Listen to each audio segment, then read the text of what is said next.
많은 분들이 한우분들이 나는 이 약을 쓰고 있고 이 약을 먹고 있고 나는 이 주사제를 쓰고 있다 뭐 이런 얘기를 많이 해요. 근데 다른 한우분들은 어떤 약을 먹고 있고 어떤 주사를 쓰고 있는지 궁금해하고 있어요. 그거 좀 설명 좀 부탁드리겠습니다.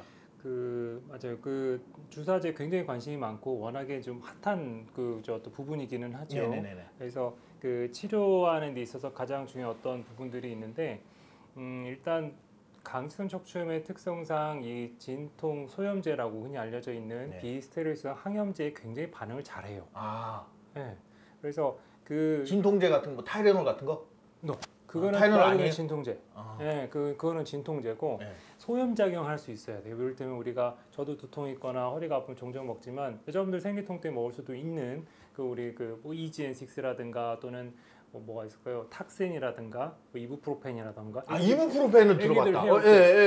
열나면 먹는 거. 그것도 성인 용량 중 올려서 먹으면 되거든요. 그래서 그러한 것을 비스테로이드성 항염제, 진통 소염제 이렇게 부르는데 그게 굉장히 잘 들어요. 대부분의 환자분들은 70~80% 정도까지는 그것만으로도 치료가 다 돼. 그러니까 치료란 게 완쾌가 아니고 그 병증을 낮춘다는 거죠. 통증이나 그렇죠. 이런 거를. 그렇지. 전문의가 그런 거 얘기해줘야죠. 카메라가 3대가 있으니까. 아니, 전문의가 그런 걸 얘기해줘야지. 내가 얘기해줄 수는 없단 말이에요. 갈래. 아니. 일단 알겠어요. 네. 그 얘기였고요. 한 80% 정도는 진통 소염제가 굉장히 잘 들어요. 그러니까 기왕에 드실 때는 타이레놀이나 이런 진통제를 드실 게 아니라 아까 말씀드린 비스테로이드 진통 소염제를 먹어야 된다.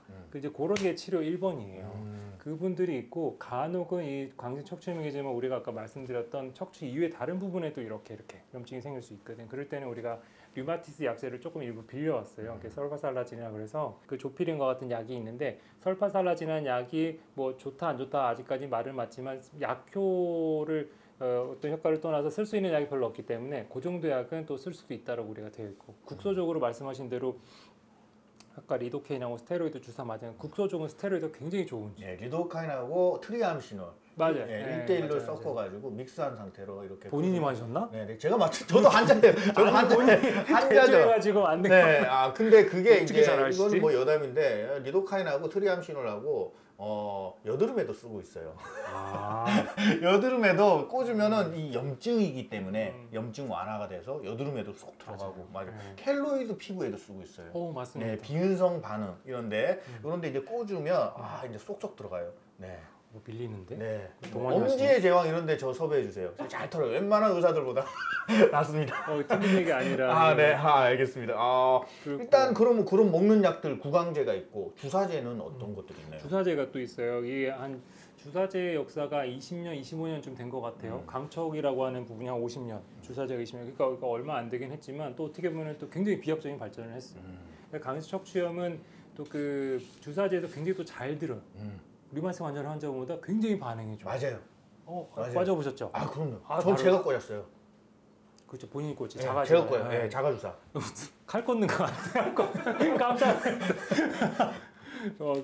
여튼 그래요. 이게 주사가 있고 또 이렇게 우리가 IV 주사라고 하는 정맥 주사가 또 있어요. 그래서 근데 이게 몇 가지가 안 돼요. 있기는 하고 효과는 좋긴 한데 몇 가지는 안 돼. 그러니까 아까 처음에 말씀드렸던 70~80%는 약으로 다 해결돼. 근데도 안 되는 분들이 있어요.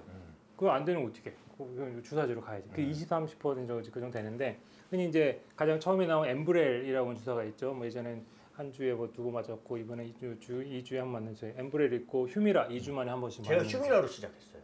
휴미라가 이제 가장 또 우리 집에서 이렇게 딱 꽂는 거. 맞아요. 처음에 이거 꽂으시는 한우분들 한 10분 고민해요.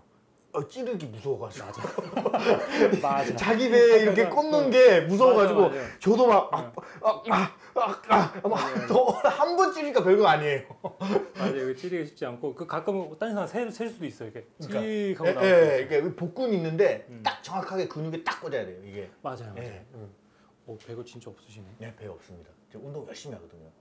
일단 벗으면은 선생님보다는 제가 더 건강해 보일 거예요. 알아요. 저도 봤어요. 그 엠브렐이 있고 또 가장 우리 또 중요한 약 중에 하나 휴미라 이제 막 많이 했다는 약이 있고 또 요즘에 4주마다 맞는 주사제가 또 심포니라는 게 나왔어요. 아 심포니요? 그건 처음 듣는다. 심포니라는 이름이 주사가 예쁘네. 또 있어요. 예. 예. 그래서 생겨도 파란이 예뻐요. 그래서 엠브렐, 휴미라, 심포니라는 게 있고 또 한편으로는 이렇게 맞는 병원 가서 난 도저히 이거 못해. 정맥. 그렇죠. 본인이 못하는 분들이 있어요. 충분히 이해도 가고 그런 분들을 위해서 또 레미케이드, 렘시마 해서 또 나오는 약들이 있어요. 또 심포니 또 최근에는 또 이제 주사제 이렇게 나오는 알부 주사제가 있어서도 그렇고요. 그런 분들의 경우에 있어서는 굉장히 좀 희소식기는 하죠. 대부분 잘 들어. 아 그래요? 대부분 잘 듣고 선생님 보통 뭐 추천해줘요? 아무래도 의학적으로 봤을 때는 우리나라는 결핵에 대한 유병률이 높아요. 그러다 보니 그 잠복 결핵에 대한 결핵도 하고 이것저것 검사한단 말이죠. 그래서 없는 결핵을 깨워서 살려놓을 수도 있어. 우리가 본 생물학적 제재가 워낙 세니까 공짜가 없잖아요. 좋은 대신에 잃는 것도 있고 리스크도 더 커요. 그러다 보니 개인적으로는 엠브렐 주사가 조금 더 그러니까 아닌가 싶고 대신 그것도 뭐 여러 꼭 좋기만 한 건 아니죠. 또 뭐 어떤 경우에서는 휴미라가 조금 더 맞는 분들도 있고 사람마다 케바케네. 네, 정말로 다르고. 케바케 무슨 말인지 알죠? 알아요. 혹시나 혹시나 모르실까 봐. 혹시나 모르실까 봐. 물어보지 마세요. 알겠어요. 알겠어요. 알긴 알아요. 그리고 그 말씀하셨던 것처럼 그런 약들이 요즘에 굉장히 좋은데 2017년도에 얼마 안 됐어요. 그 중에 이제 그분들 중에서도 또 안 되는 분이 있어. 병이란 게 뭐 다 쉽진 않죠. 대략 한 3분의 1 정도는 대부분 이 약들 이거 안 되면 B에 이거 이렇게 하면 다 이게 첫째 대부분 치료가 돼. 그래도 안 되는 분이 3분의 2가 또 있어요. 그 어떻게 할 거냐는 거죠. 그래서 최근에 나온 게 우리가 그 종양괴사 인자라고 하는 그 TNF-알파 억제제라고 하죠. 그래서 TNF 종양괴사 인자 억제제. 이렇게 해서 이건 무섭다. 살벌하죠. 그걸 찔러셨으니 또 됐다더라고요. 일단 뭐 그런 것들이 종양괴사 인자제가 그 얘네 다 주사제인데 최근에 그거에 대한 염증 물질이죠. 대표적인 염증 물질이 종양괴사 인자 그거거든요. 걔 말고 IL-17이라고 하는 인터루킨 17 사실 한우 분들 다 알아요. 굉장히 이분들이 박식하기 때문에. 그럼요. 왜냐면 이분들은 지푸라기 짖는 심정이라도 뭐라도 해보고 싶은 분이에요. 그런 분들 아니 난 진짜 오죽하면 나한테 희망이라는 소리 하는 거 보면 나 진짜 새벽에 울컥했다니까요. 그런 분들한테 필요한 게 지금 IL-17이라고 하는 또 다른 염증 물질을 잡는 게 또 나왔어요. 그게 코센틱스라고 해서 또 나와서 그건 4주 만에 맞기는 해요. 한 달에 한 번 맞는 거네요? 네. 4주 때마다 맞는 거고 그게 보통 비용도 한 6개월 한 11만 정도 나오고 나중에는 6개월쯤 지나면 한 6만 8천 원 정도 줄어드는 해요. 그래서 그렇게 맞는 주사가 있다. 그래서 그런 주사들이 있는데 제가 생각하건대는 그 뭘 맞느냐 사실 궁금하신 분들은 대부분 이제 과연 뭘 맞으셨길래 이분은 나왔어. 그래서 이런 얘기잖아요. 그렇죠. 그게 또 궁금하기도 하고. 자기 약은 종류가 많은데 자기가 그 많은 주사를 다 맞아본 건 아니니까 저분은 뭘 맞았지 이게 궁금해하시더라고요. 주사제가 다 비등비등해요. 이게 근데 어차피 제약사별로 이렇게 이름만 틀리고 안에 성분은 비슷한 거죠. 비슷하고 어떻게 보면 비슷하죠. 그러니까 효과도 좀 비등비등한 거고 크게 차이는 없는데 이분이 과연 1주 만에, 2주 만에, 4주 만에 어떻게 또 약에 대한 컴플라이언스가 좋으냐 또 그런 것들도 중요하고 그 무엇보다 중요한 거는 얘기를 해놓고도 봐도 약이 사실은 몇 개가 안 돼요. 그리고 고민할 이유가 없어요. 어차피 할 수 있는 게 주사 이렇게 꽂는 거 해봐야 뭐 3개 이렇게 맞는 거 해봐야 시밀러라고 하는 거 합하면 한 뭐 2개 그런 거니 2종류, 3종류, 2종류 그리고 나머지 하나 있으니까 6개밖에 안 돼요. 요즘 제가 제일 관심이 가는 게 우리나라에서도 이제 약이 나왔더라고요. 렘시마라고 들었는데 셀트리온에서 들었어요. 그것도 똑같은 약인 거죠? 똑같죠.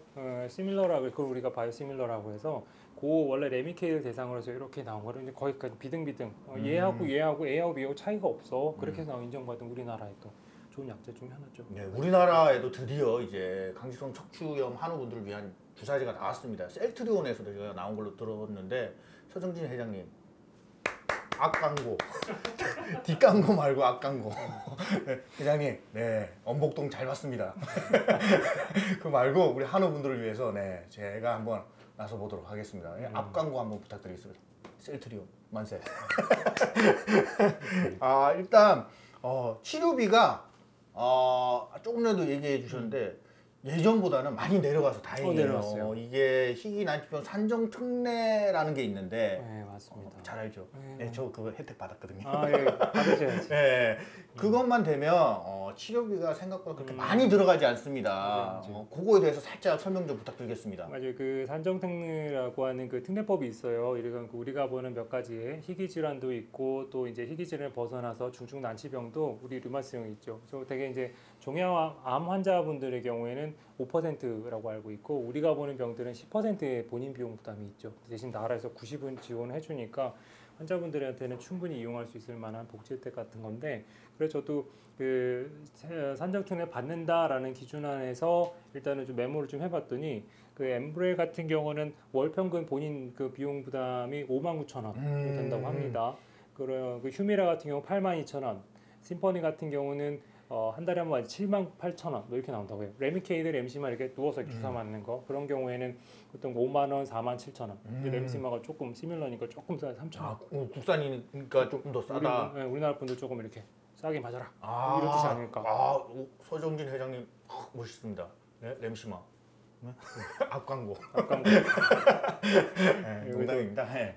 레미케이드, 램시마가 5만 원대 이렇게 되는 걸로 알고 있어요. 그래서 심포니도 처음에 6개월은 이제 10만 4천 원 정도, 그리고 6개월 후부터는 7만 8천 원 정도. 60kg 기준으로 그 케이지당 몸무게당 얼마큼 이렇게 소비라는 거니까 아까 말씀드린 코센틱스 같은 경우에도 10만 4천 원에서 나중에 6개월 되는 6만 8천 원 정도 알고 있어서 이 정도야 뭐 주변에서 보니까 네일 뭐 이런 거 해도 또는 파마만 해도 이거보다 훨씬 비싼 걸로 알고 있는데. 그렇습니다. 제가 이 파마 이거 7만 주고 했습니다.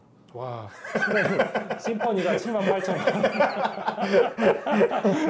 원. 네. 그리고 이게 저도 걱정인 질문이 하나 있는데 많은 한우분들이 혹시나 이 병이 유전인가요? 저도 약간의 걱정이 있어요. 왜냐하면 부모라면 누구나 다 걱정하는 건데 내 자식이 혹시나 이 병이 걸릴까봐 맞습니다. 걱정을 하시는데 유전일 확률이 있나요? 그 유전병은 아니에요. 유전병은 아니에요? 네, 유전병은 예고로 나가나? 유전병은 아닙니다. 여기 보시오, 유전병 아닙니다. 네. 그리고 이런 거 막 공지만 하라고. 시크릿 멈추라고. 100번 해도 돼. 100번 해도 돼요. 100번 해도 돼요. 예. 유전병 아닙니다. 그래서 그 유전적인 성향은 있어요. 가장 걱정되는 게 부모 입장에서는 아기한테 내가 과연 어떻게 이게 혹시나 전달이 될까 안 될까 이런 그 강치성 척추염의 경우에는요. 가장 중요한 게 이제 HLA-27이라고 하는 유전자가 그 구조 가장 중요해요. 이제 그런 성향이 어떤 흐름을 따라 내려가느냐가 중요한데 보통 그냥 우선 서두에 말씀드리면 그 내려갈 수 있는 확률은 10에서 15% 정도로 생각을 하고 있어요.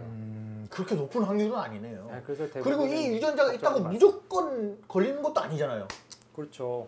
그 유전자 구조가 우리가 혈액형은 어떻게 되세요? 저 O형이요. O형. 저는 B형이에요. 우리가 이제 성격 좋으시구나.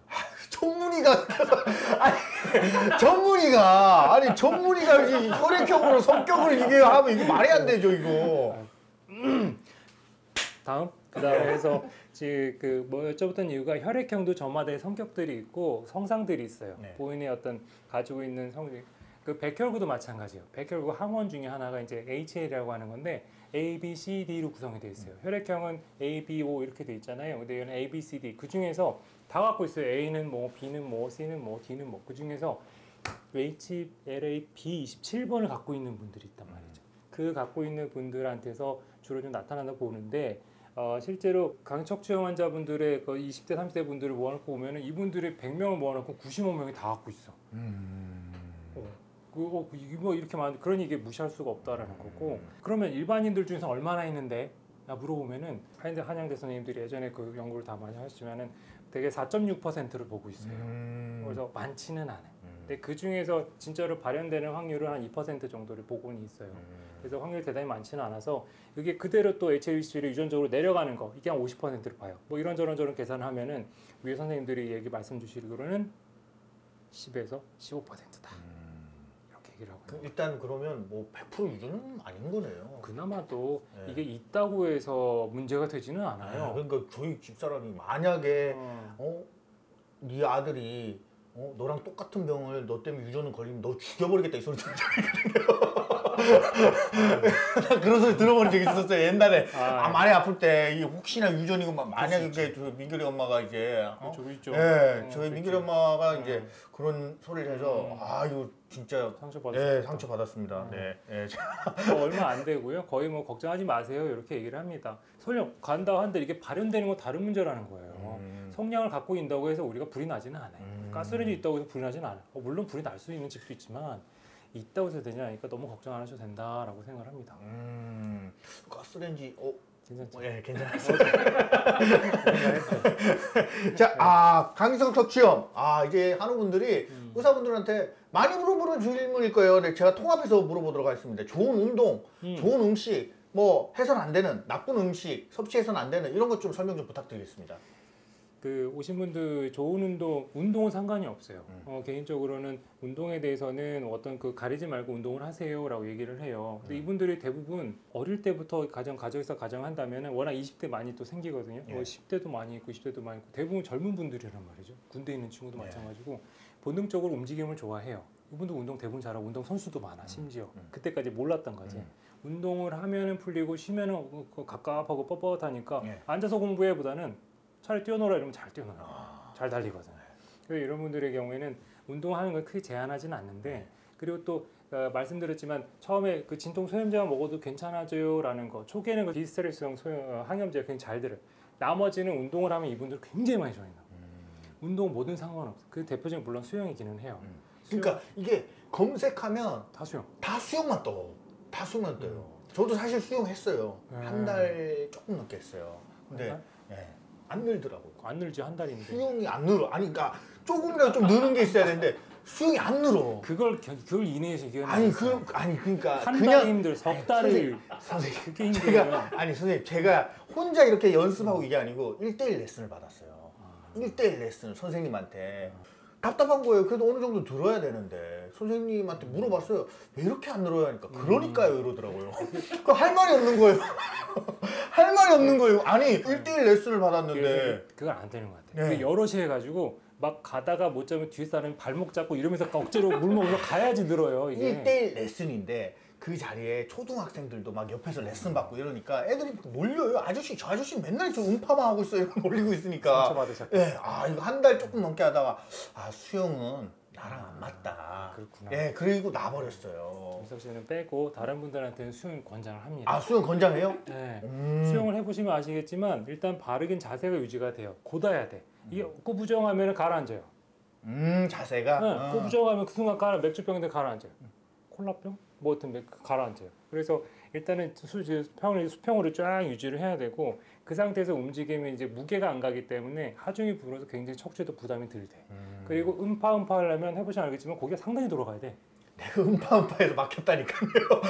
음파에서 막혔어요. 고개 상당히 이게 돌아가 줘야지 이게 그러면 고개 운동이 되는 거죠. 회전 운동이 되기 때문에 도움이 또 된다고 돼 있고 말씀드린 예전에 그 뉴욕 그 진단 기준에는 이게 척추가 얼마큼 흉추가 구부러지느냐 안 구부러지느냐 또 폐 얼마 흉곽이 벌어지느냐 안 벌어지느냐가 진단 기준에 들어가 있어요.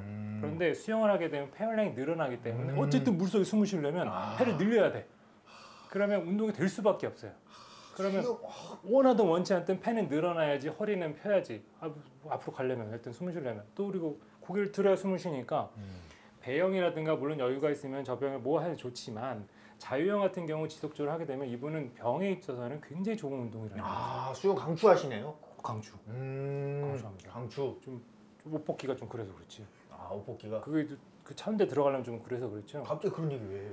생각이 너무 전문의가 그런 옷 갈아입고 들어가기가 힘들어. 쓸데없는 드립을 욕심을 내시니까 하다 보니 생기네.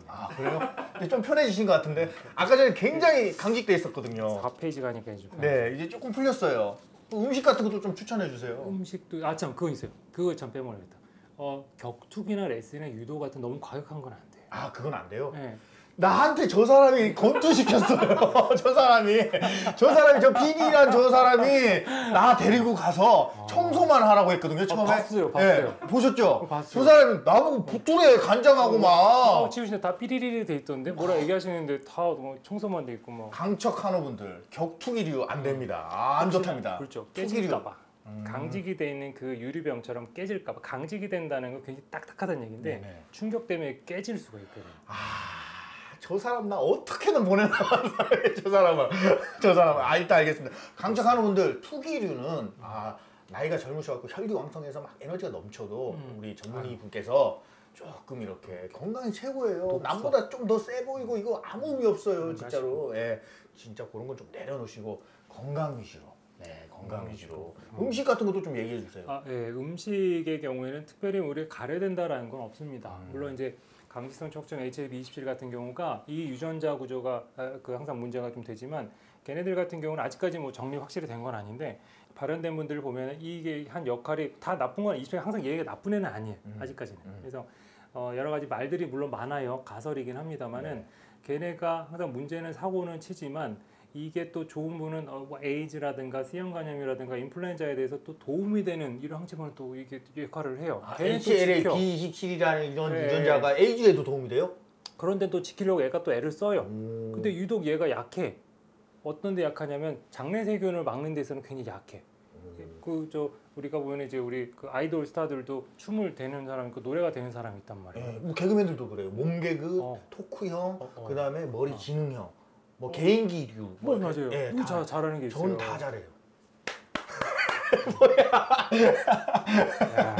우리 PD가 나 비웃는 거 봐요. 한 문제에 잡히는 게 꼬들해서 그래서 그런 것들이 약해. 그래서 이분들한테는 장내세균에 대한 감염, 예를 들면 여러 가지 종류들이 있어요. 뭐 시젤라라든가 살모넬라, 우리가 뭐 여름철에 뭐 이렇게 장염하는 그런 얘기들 듣는데 시젤라, 살모넬라, 여시니아 뭐 이런 또는 요도형 관련된 성병 관련된 것들은 클라미디아균들인데 걔네들은 잘 못 막아. 그러니까 장들의 염증이 잘 생길 수가 있는 그런 장이 옆에 장을 안고 있는 게 아까 말씀드린 천장관절이지.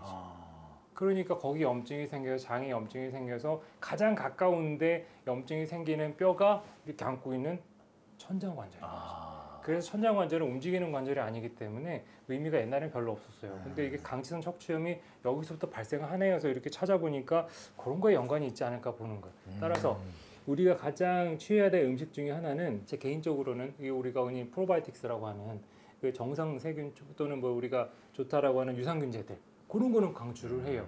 그러나 이제 A가 좋고 B가 좋고 C 이런 거는 없어요. 아직 그런 것까지는 모르겠어요. 연구가 안 되어 있으니까. 이제 하려고 열심히 준비하고 있는데 최근에 의학계의 어떤 전반적인 흐름 자체가 어떤 질환을 이해하는 데 있어서 원인을 찾는 데 있어서 장내 세균총에 대한 연구를 굉장히 많이 해요.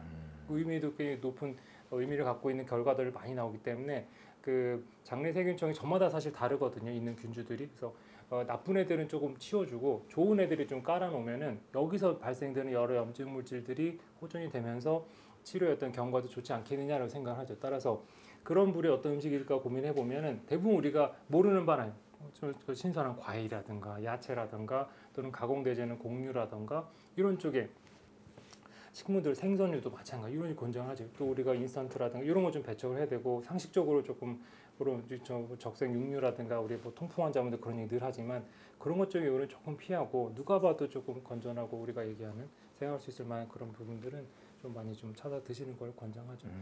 단 이거 먹는 건 아니지만 담배는 안 된다. 네, 담배는 굉장히 악화시키는. 굉장히 예후가. 네, 담배 피우는 강청 환자 두 분이 담배 피우는 분, 안 피우는 분 이게 나중에 10년 뒤 예후가 달라요. 이분은 세상으로 갈 수도 있고요. 이분은 그냥 이렇게 좋아질 수도 있어요. 그러니까 담배는 별거 아닌 것 같아도 굉장히 많은 우리 내과에서 다 싫어하잖아요. 웬만하면 다 담배는 안 좋아한다. 개후 예후가 좋지 않기 때문에 일단 뭐 너무 교과서적인 답이었어요. 뭐 누구나 다 알고 있는 강지성 척추염만 이걸 조심해라. 이거 좋다 이게 아니고 모든 한우분들한테 아픈 사람들은 다 이런 교과서적인 건데 쉽지가 않아요. 그게 어렵지. 그게 어려워. 또 마지막으로 제가 또 질문 하나 딱 드리도록 하겠습니다. 강지성 척추염 완치가 가능한가요? 참 어려워요. 완치라는 게 함부로 얘기하지는 않습니다. 환자분들 괜히 또 희망 고민하는 것도 사실은 도리가 아니고 완치라는 부분은 혈압당뇨처럼 보기 때문에 완치를 잘 꺼내진 않지만 어떤 경우에는 완치가 되는 분들이 있어요. 이 병의 특성상 45세 이상이 되면 굉장히 막 이 병들이 막 올라오다가 45세 딱 꺾어지면 얘가 이렇게 서 이렇게. 진짜요? 네. 야, 나 이건 몰랐네. 의사잖아요. 전문의잖아요. 아니 임산대 뭐 아니, 가스레인지 전문의. 멘트 이런 거 준비하시고 막 아. 이래가지고 야, 중간 혈액형 막 성격 이런 거 테스트하고 네. 하길래 의심했어요 사실. 45세 전부터는 얘가 서요. 아. 물론 정지하는 건 아니지. 그러나 옛날처럼 막 미친 듯이 막 아프고 여기저기 사고 치고 다니면서 괴롭히지는 않아요. 그 다음부터 더 돼. 그러니까 진단 기준도 45세 미만의 염증성 요통이 진행되느냐 안 되느냐 평가를 합니다. 따라서 어떤 분들의 경우에는 이게 뭐 50세, 60세부터 허리가 좀 뻣뻣하던데 이러면 일단 아닐 가능성이 커. 그만큼 45세라는 숫자는 큰 의미가 있는 거고, 어떻게 얘기하면은 김시덕님도 나중에 45세까지만 잘 버텨준다 그러면 그 뒤부터는 정말 완치라는 것도 얼마든지 설명할 수 있을 만한 기회가 되는 거고, 물론 있긴 하지만 보편적으로 말씀드리기 굉장히 어렵고, 이 집의 만성 질환의 특성상 내가 뭐 이런 말씀 드리면 좀 그렇지만 내가 살아있는 한은 내 면역 세포는 계속 나와. 날 지키려고 일단 나오는데 계속 얘가 날 때려. 그러니까 내가 죽지 않는 선에서는 계속 염증 반응은 나타날 수밖에 없어요. 어떻게 보면은. 그러니까 그걸 얼마큼 조절을 하고 다스리고 달래주느냐에 따라서 만성 질환 조절하는 통증 일단 경감하고, 또 우리가 보는 이런 뼈의 어떤 구조들 변형을 막자. 그가 우리가 사실 생각하는 최선이기는 하죠. 일단은 뭐 완치라는 거는 쉽게 말할 수는 없는 상태다. 네. 간에는 나올 수 있잖아요. 그럼요. 네. 간은 많죠. 아까 설명드렸듯이 진통 소염제만 먹어도 80%가 좋아진대. 그렇다는 얘기는 그 중에 간해로 그 얼마 지낸 분들 굉장히 많고, 심지어 그냥 필요할 때만 약 드세요라고 주는 분들도 굉장히 많아요. 네. 그런 분들한테는 충분히 간에는 얼마든지 나타날 수 있다고 봐요. 자, 이렇게 해서 이제 강척 한우분들이 궁금해하는 질문들을 제가 모아와서 전문의 선생님 모시고 대답을 들어봤습니다. 뭐 약간 허당처럼 보이셔도 정말 네, 뭐 자격증 다 있으신 분이니까 뭐 믿으셔도 좋을 것 같습니다.